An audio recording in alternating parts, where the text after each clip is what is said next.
berbicara saudara lewat kitab Ester ini. Coba kita buka bersama.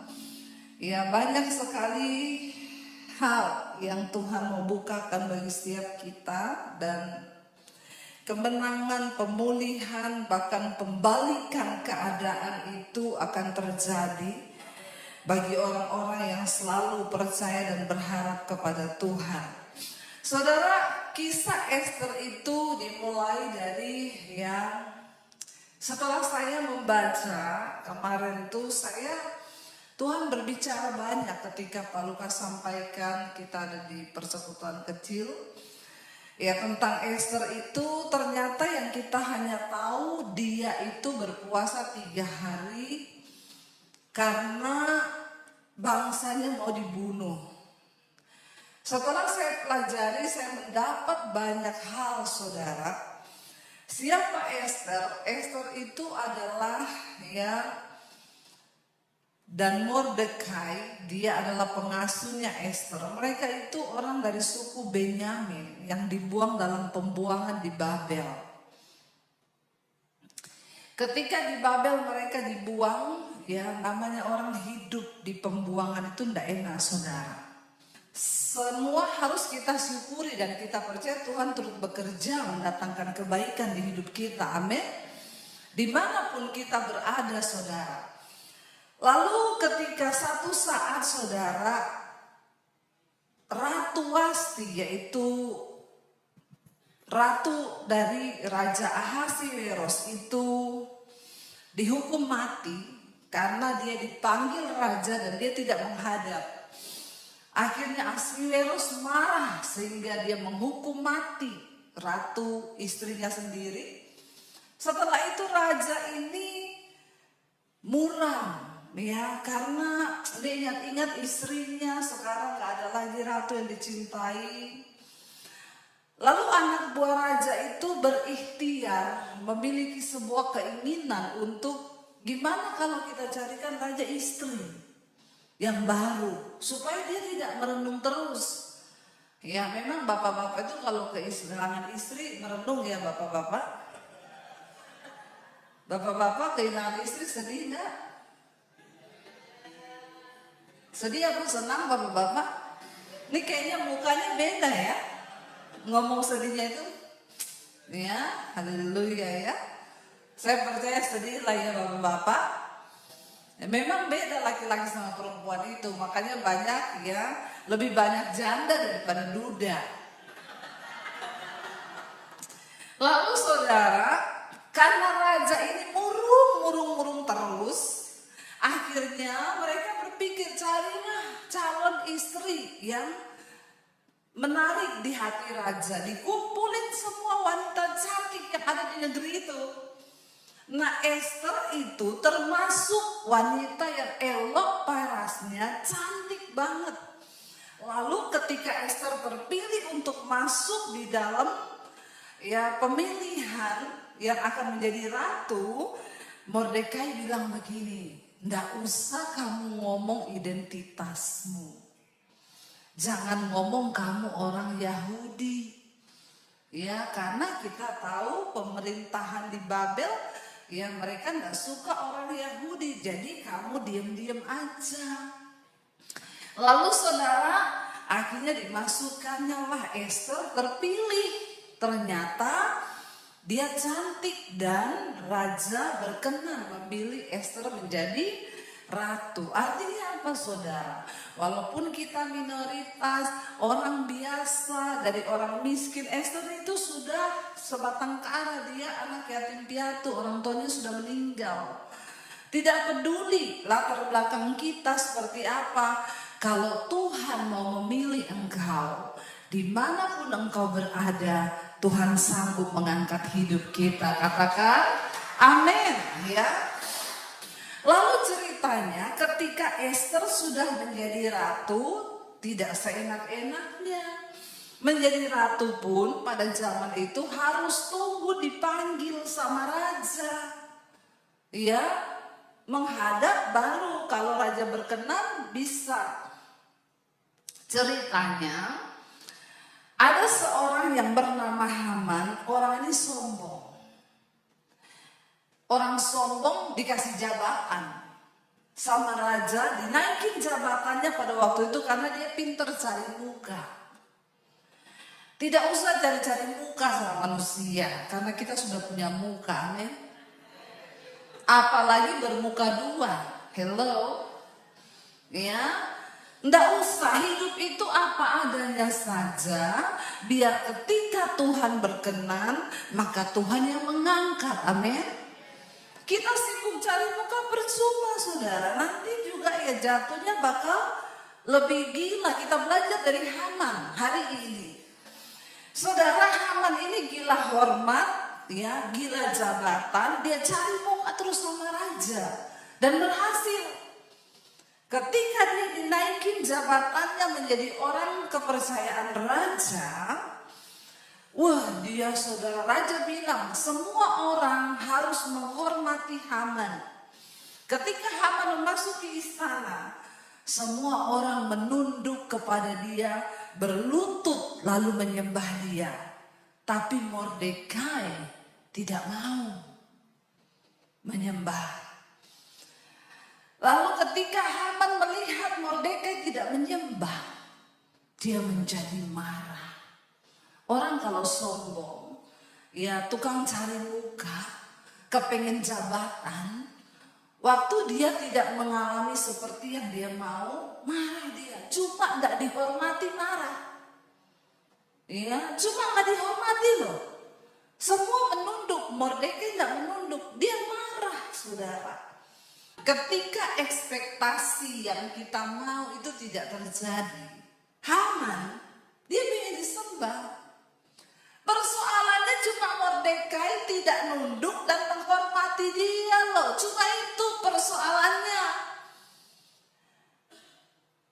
Karena harga diri, merasa tidak dihormati, persoalan itu cuma itu. Ketika dia lihat Haman tidak menghormati dia, dia bilang gini, Mordekai tidak menghormati dia, Haman bilang begini, itu siapa ya Mordekai, orang Yahudi. Terlalu kecil bagiku hanya untuk membunuh, menggantung dia di tiang gantungan. Bahkan sebangsanya yang masih tersisa di kerajaan ini akan aku musnahkan. Gila gak saudara? Sakit jiwa kan? Sakit jiwa cuma karena Mordekai tidak nunduk dan menghormati. Dia bunuh, dia pengen bunuh seluruh orang Yahudi. Dan karena dia itu pintar cari muka sama raja, dia menghadap sama Raja Ahasiweros. Raja, di negerimu ini ada satu bangsa. Mereka itu nggak tahu asal usulnya dari mana. Tapi mereka tuh nggak tunduk loh sama aturanmu. Kasih aku kuasa aja untuk aku melakukan sesuatu kepada mereka. Karena mereka tidak hormat sama kau. Saat itu juga Raja Ahasiweros mencopot cincin peraknya. Cincin pada zaman itu tanda materai. Orang membawa cincin raja, apapun yang dia lakukan, berarti itu seizin raja. Terserah kata raja, ini cincinnya materai. Apapun yang kau melakukan kepada bangsa itu, lakukan. Aku menyetujui. Lalu berarti seluruh bangsa Yahudi yang masih tersisa di sana harus mati. Ketika Mordekai mendengar akan hal itu, dia pakai baju kabung. Semua orang Yahudi pakai baju kabung. Waktu Haman menulis undang-undang itu, bersiaplah. Orang-orang Yahudi akan dipancung mati dan harta bendanya akan diambil menjadi milik negara. Saudara bisa bayangkan kalau hal itu mungkin terjadi kepada kita. Saya suka membayangkan cerita di Alkitab itu ketika terjadi dalam hidup kita. Tiba-tiba keluar sebuah makluman atau hukum bahwa kita semua akan dibantai dan dibunuh. Bagaimana perasaan kita, saudara? Ketakutan, stres, ya depresi pasti. Ini masalah nyawa. Lalu Mordekai menulis surat buat Esther, sampaikan pesan, katakan kepada Esther, ya, jangan berpikir karena kau ada di istana raja, maka engkau akan luput. Coba kita buka dulu saudara. Nanti saudara pikir saya cuma cerita-cerita, toh nggak ada ayatnya ya. Harus dibaca nih biar tahu saudara ya. Mari kita lihat dulu Esther pasal 3 ayat yang ke-5 sampai ayat yang ke-6. Esther 3 ayat 5 sampai 6. Di sana dikatakan begini saudara. Esther 3 ayat 5 sampai 6. Ketika Haman melihat bahwa Mordekai tidak berlutut dan sujud kepadanya, maka apa? Sangat panaslah hati Haman, tetapi ia menganggap dirinya terlalu hina untuk membunuh hanya Mordekai saja. Karena orang telah memberitahukan kepadanya kebangsaan Mordekai itu dia orang Yahudi. Jadi Haman mencari ikhtiar memunahkan semua orang Yahudi, yakni bangsa Mordekai itu di seluruh kerajaan Ahasiweros. Ya, cuma gara-gara gila hormat. Kita ini tidak pernah tahu saudara, masalah apa yang ada di depan kita tidak tahu. Karena bayangkan, cuma gara-gara gila hormat, satu bangsa akan dimusnahkan loh. Ini kan masalah yang serius. Hanya karena dari seorang pribadi yang kebetulan punya kedudukan dan dekat dengan raja. Saudara, kita nggak tahu loh. Mungkin masalah-masalah terjadi dalam hidup kita itu sebenarnya bagi kita, aduh, tadinya itu hal sepele, tapi kenapa bisa menjadi besar? Ya, dan akhirnya ayat kita lompat ayat yang ke Esther pasal 4 ayat 11 sampai 13. Esther 4 ayat 11 sampai 13. Semua pegawai raja serta penduduk daerah-daerah kerajaan mengetahui bahwa bagi setiap laki-laki atau perempuan yang menghadap raja di pelataran dalam dengan tiada dipanggil hanya berlaku satu undang-undang, yakni hukuman mati. Hanya orang yang kepadanya raja mengulurkan tongkat emas yang dapat tetap hidup. Dan aku selama 30 hari ini tidak dipanggil menghadap raja. Waktu Mordekai itu ngomong ke Esther, kasih tahu Esther, ya dia juga orang Yahudi loh. Lalu Esther bilang, kamu tahu kan, orang itu kalau nggak dipanggil menghadap raja nggak bisa. Iya, apalagi kalau raja tidak mengulurkan tongkat emasnya, maka yang ada harus mati di penggal kepalanya. Walaupun aku ini istri, tapi sudah 30 hari ini, sudah 1 bulan aku ini tidak dipanggil-panggil. Ya, makanya saya nggak mau jadi istri raja. Mau ketemu suami aja aneh ya. Bayangkan loh, kalau dipanggil, dan dipanggil mati. Lalu dia bilang, kasih tahu sama Mordekai, tidak gampang. Aku harus membujuk raja untuk membatalkan semua maklumat itu. Ya, Esther ini di dalam kebimbangan juga saudara. Waktu dia sampaikan itu, lalu dikatakan di sana begini. Ketika disampaikan orang perkataan Esther itu kepada Mordekai, maka Mordekai menyuruh menyampaikan jawab ini kepada Esther. Lihat saudara, jangan kira apa? Karena engkau ya di dalam istana raja, hanya engkau yang akan terluput dari antara semua orang Yahudi. Jangan kira karena engkau permasyuri. Kalau hal itu memang dilakukan, maka engkau sendiri pun tidak akan luput dari kematian. Karena engkau adalah orang Yahudi. Artinya apa saudara? Mordekai mengingatkan kepada Esther bahwa jangan pikir loh, jangan engkau pernah merasa aman dengan hidup ini. Mungkin ketika engkau punya uang, Engkau udah punya pekerjaan yang mapan dan engkau lupa mendekatkan diri dengan Tuhan. Jangan berdiam diri loh. Hari-hari ini saudara, tidak ada di antara kita satupun yang harus merasa aman. Kita semua harus mengejar hubungan kita dengan Tuhan. Kita semua harus mengejar perkenanan Tuhan. Sebab hanya dekat dengan Tuhan saja kita akan merasa tenang. Amin. Bukan soal jumlah depositmu, bukan soal uangmu yang akan membuat engkau tenang. Tapi mendekat dengan Tuhan itu yang membuat kita tenang. Lalu Mordekai bilang, sampaikan kepada Esther. Lalu Esther ayat 15, dia berkata begini, Esther 4 ayat 15. Maka Esther menyuruh menyampaikan jawab ini kepada Mordekai, ya. Pergilah, kumpulkanlah semua orang Yahudi yang terdapat di Susan dan berpuasalah, ya, untuk aku. Janganlah makan dan janganlah minum 3 hari lamanya, baik waktu malam, baik waktu siang. Aku serta dayang-dayangku pun akan berpuasa demikian. Dan kemudian aku akan masuk menghadap raja. Sungguh pun berlawanan dengan undang-undang. Ya, kalau terpaksa aku mati, maka biarlah aku mati. Apa yang sedang Esther cari? Dia tahu dia tidak punya kuasa sebagai ratu untuk melawan undang-undang. Dia tahu tidak ada kekuatan apa-apa.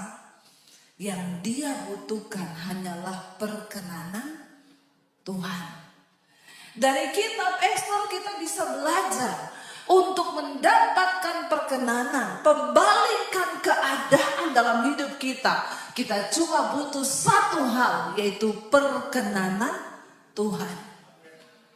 Yang Esther gumuli hanya apa? Raja ini mengulurkan tongkat. Ini bicara perkenanan, saudara. Kalau hati raja berkenan, maka apapun yang dia minta pasti akan diberikan. Ya, lalu dia berkata, sampaikan dan umumkan bahwa kita semua harus berpuasa 3 hari 3 malam. Ya, Esther tahu akan hal itu. Yang dia butuhkan adalah perkenanan Tuhan. Karena hanya Tuhan yang bisa menjamah hati raja. Apapun persoalan yang kau hadapi hari ini, saudara, hanya Tuhan yang sanggup memberikan jalan keluar dan melepaskan kita. Nggak ada satu manusia pun, hanya Tuhan yang sanggup. Akhirnya saudara, Esther berpuasa. Tapi saya tertarik, saudara, siapa sebenarnya pribadi Esther ini? Saudara tahu ketika mereka itu dikumpulin untuk menjadi ratu, ya. Di Esther pasal yang kedua, kita lihat bersama ayat 12 sampai 13. Esther 2 ayat 12 sampai 13. Tiap-tiap kali seorang gadis mendapat giliran untuk menghadap Raja Ahasiweros, Esther 2 ayat 12. Dan sebelumnya ia dirawat menurut peraturan bagi para perempuan selama 12 bulan. Sebelum menjadi ratu, mereka dirawat dulu selama 12 bulan menurut aturan yang ada semua perempuan, sebab seluruh waktu itu digunakan untuk pemakaian wangi-wangian, 6 bulan untuk memakai minyak mur, dan 6 bulan lagi untuk memakai minyak kasai serta lain-lain wangi-wangian perempuan. Lalu gadis itu akan masuk menghadap raja. Dan kalau dia dapat perkenanan raja, segala apa yang dimintanya itu akan diberikan kepadanya. Saudara, ternyata untuk mendapatkan perkenanan raja, seorang wanita yang akan menjadi permaisuri itu dilulurin, diwangi-wangiin selama 1 tahun 12 bulan. Dipakein 6 bulan itu minyak mur supaya tidak ada bau badan sedikit pun. Karena kalau dia masuk menghadap raja ada bau keringat.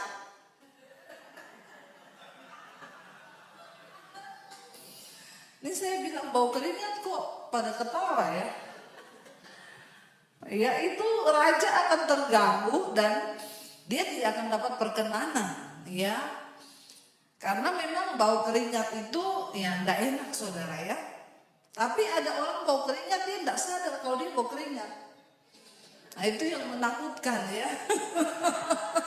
Itu menyiksa orang-orang di sekelilingnya ya. Dia bilang enggak, saya enggak bau harum kok. Nah gitu saudara, dia diwangi-wangiin sampai aroma tubuhnya itu mengeluarkan wangi minyak mur 12 bulan. 6 bulan dikasih wangi-wangi minyak mur. Lalu 6 bulannya rempah-rempah untuk menghadap raja dan mendapatkan perkenanan raja.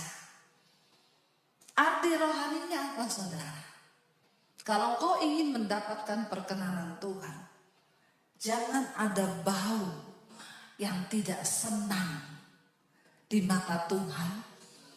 Jangan ada bau dosa di hidup kita yang membuat Tuhan jijik dan muak dalam hidup kita. Kemunafikan, segala hal-hal yang berbau dosa. Mungkin orang lain tidak lihat, tapi Tuhan itu maha melihat. Mari kita tinggalkan segala kenajisan, kepahitan, iri hati, kedengkian, ya, homoseksual, lesbian, ya. Kita tahu semua itu menentang hukum-hukum Tuhan. Jangan sampai kita hidup menjadi orang yang berbau busuk di depan Tuhan. Dan bau kita itu najis sehingga Tuhan jijik. Boro-boro kita dapat perkenanan Tuhan. Berhadapan dengan kita saja Tuhan tidak mau.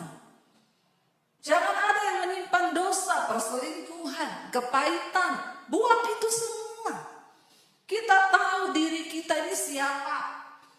Cek diri kita. Dan Alkitab berkata Tuhan menaruh hukum-hukumnya dalam hati manusia. Supaya kita tahu mana yang berkenan kepada Tuhan, mana yang tidak. Engkau kepahitan sama orang. Engkau tahu itu Tuhan tidak suka bang. Ya lepaskan pengampunan. Tuhan dalam nama Yesus. Aku udah jengkel sama dia itu Tuhan. Jengkel.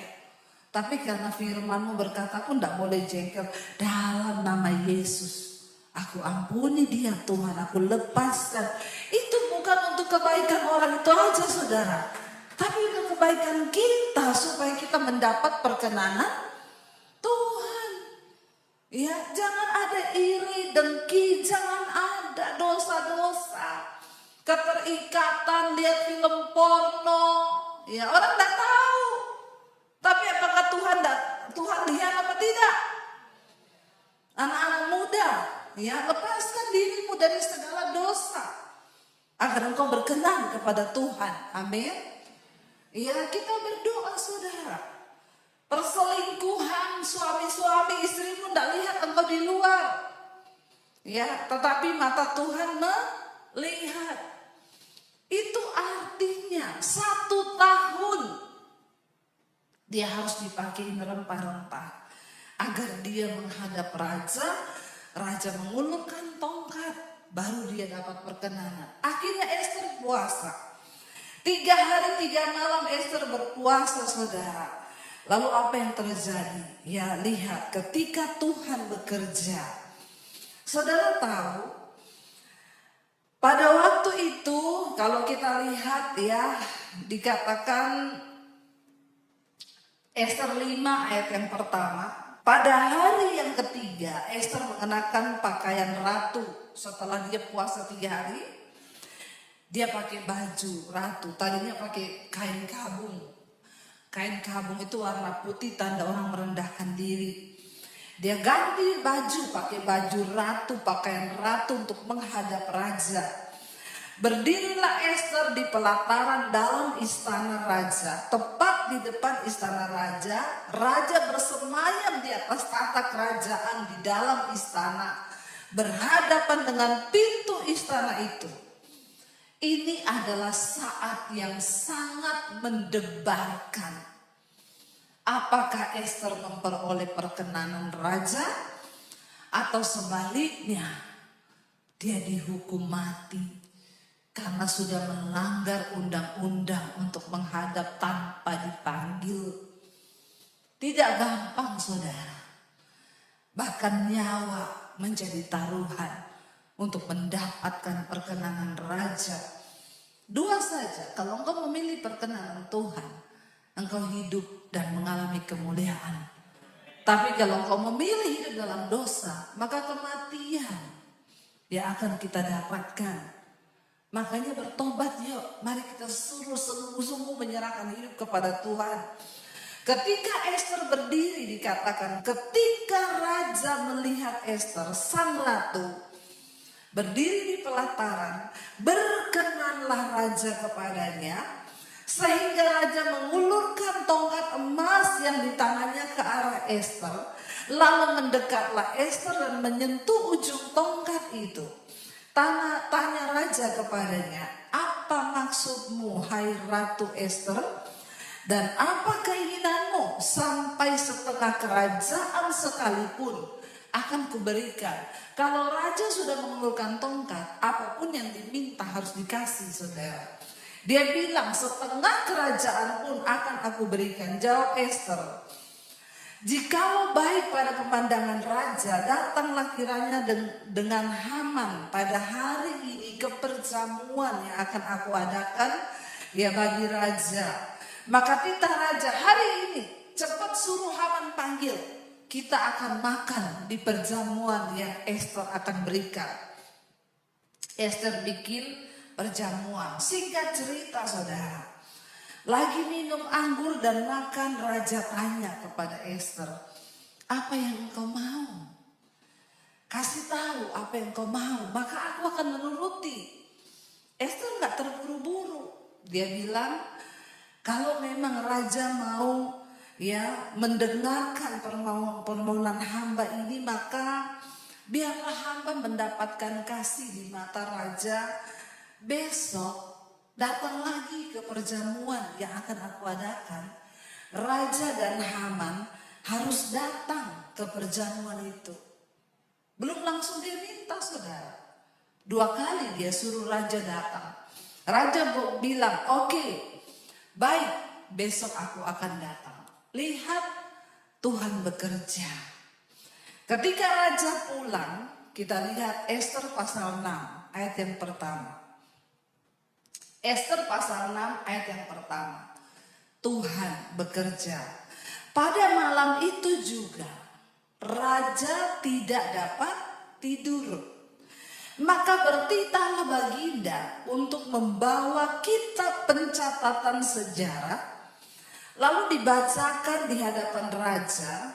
Dan di situ didapati suatu catatan tentang Mordekai yang pernah memberitahukan bahwa Bigtan dan Teres, 2 orang sida-sida raja yang termasuk golongan penjaga pintu, berikhtiar untuk membunuh Raja Ahasiweros. Ketika Tuhan bekerja, hal-hal yang tidak masuk akal terjadi. Malam itu raja gak bisa tidur. Tiba-tiba gelisah.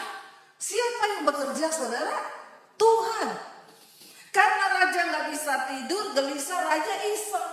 Dia panggil ajudannya, sini. Kamu ambil itu catatan sejarah istana ya. Tolong baca-bacain dong buat aku.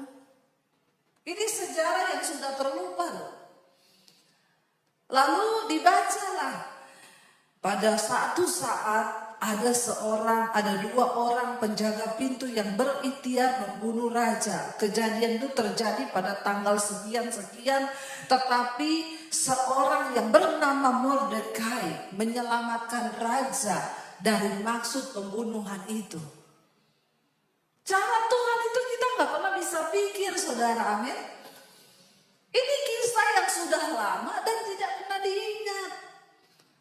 Tapi waktu Tuhan bekerja karena kita mendapatkan perkenanannya, loh, apa yang tidak mungkin bagi Tuhan? Apa yang tidak masuk akal? Apa yang tidak terpikir?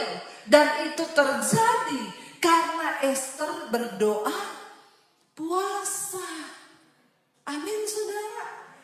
Waktu dibacakan raja kaget. Loh, kan raja tidak tahu kalau Haman ini benci kepada Mordekai karena Mordekai tidak mau hormat kepada dia. Raja kan tidak tahu kisah itu sampai akhirnya mau dibunuh nih bangsa Yahudi. Raja tidak pernah tahu, tapi Tuhan kalau bekerja dia bongkar sampai ke bawah-bawah, sampai ke hal-hal yang tidak kita pahami dengan logika. Tuhan sanggup turut bekerja untuk mendatangkan kebaikan bagi orang-orang yang berkenan di hatinya. Amin, saudara. Loh, tiba-tiba saja lalu terbuka, lalu raja bilang, loh, ada toh orang yang bernama Mordekai itu. Saudara tahu pada hari itu Haman sudah menyiapkan tiang gantungan untuk Mordekai, 50 hasta tingginya. Tapi Tuhan membalikkan keadaan. Dikatakan begini, saudara. Ayat berikutnya, maka bertanyalah raja, kehormatan dan kebesaran seperti apakah yang harus kita anugerahkan kepada Mordekai oleh sebab perkara itu? Loh, raja teringat, ternyata aku belum pernah kasih penghormatan loh sama dia.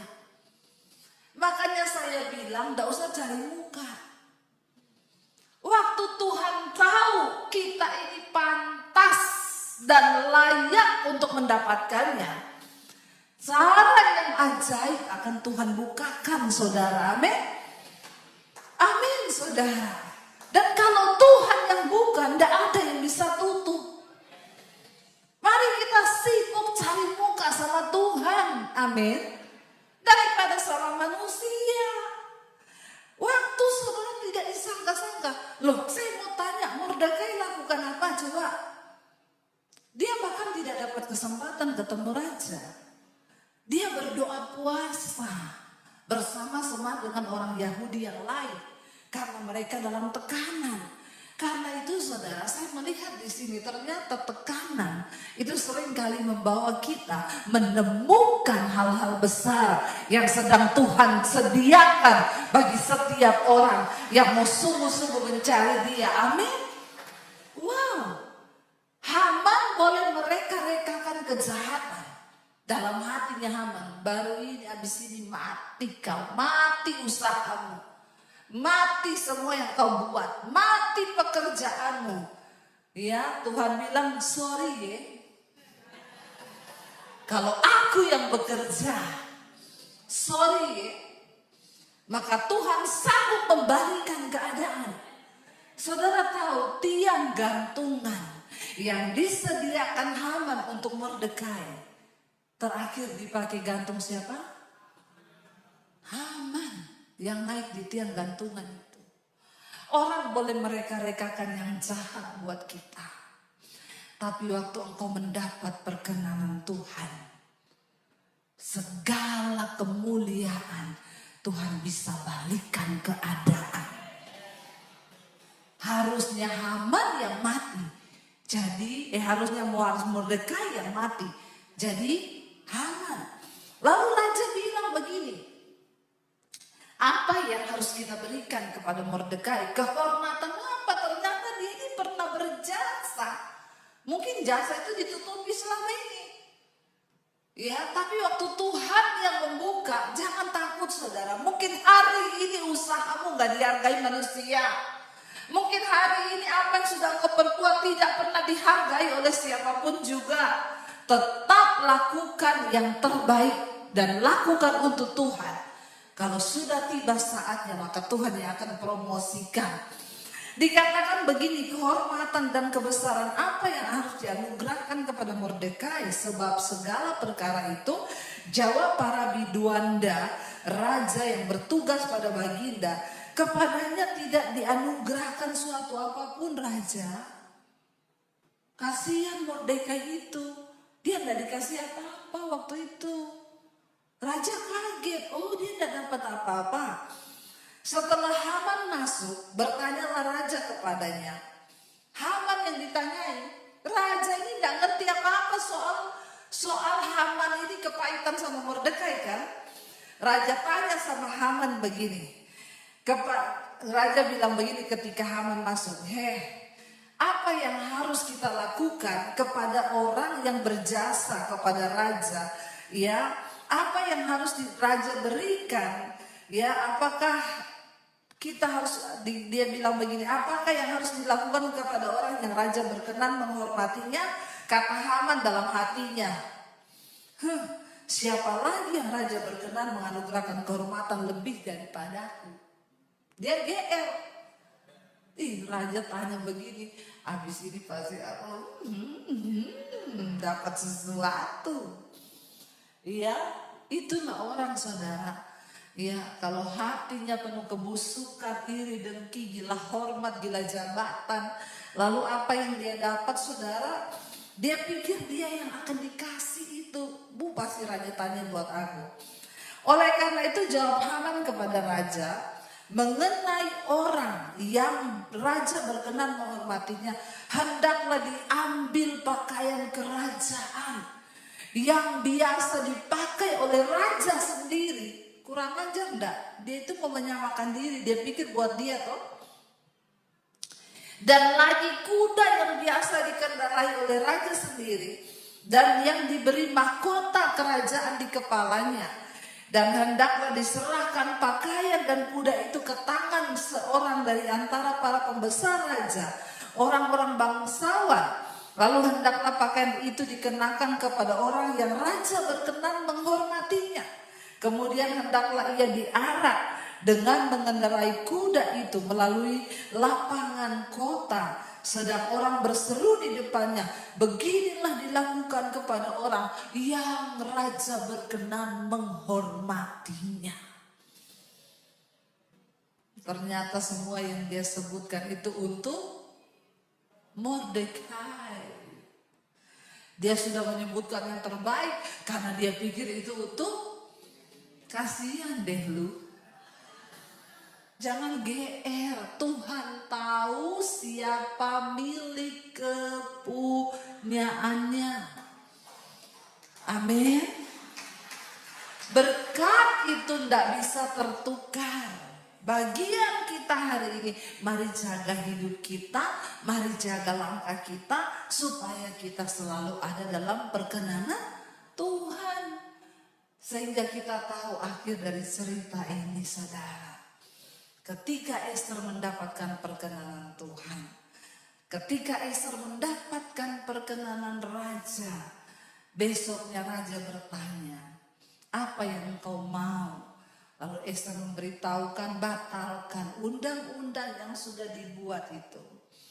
Lalu akhir dari cerita kisah ini, Haman mati dibunuh di tiang gantungan yang didirikannya bagi Mordekai. Mordekai diangkat menggantikan posisinya Haman. Ester pun mendapatkan kelegaan. Tuhan sanggup membalikan keadaan. Ketika kita mendapatkan perkenanannya saudara, BMC Philadelphia. Saya mendengar banyak kisah yang diceritakan oleh Pak Lukas. Dulu orang menghina, apa bisa, apa mampu.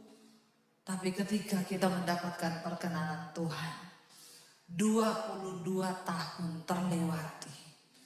Apa yang tidak mungkin bagi manusia itu mungkin bagi Tuhan.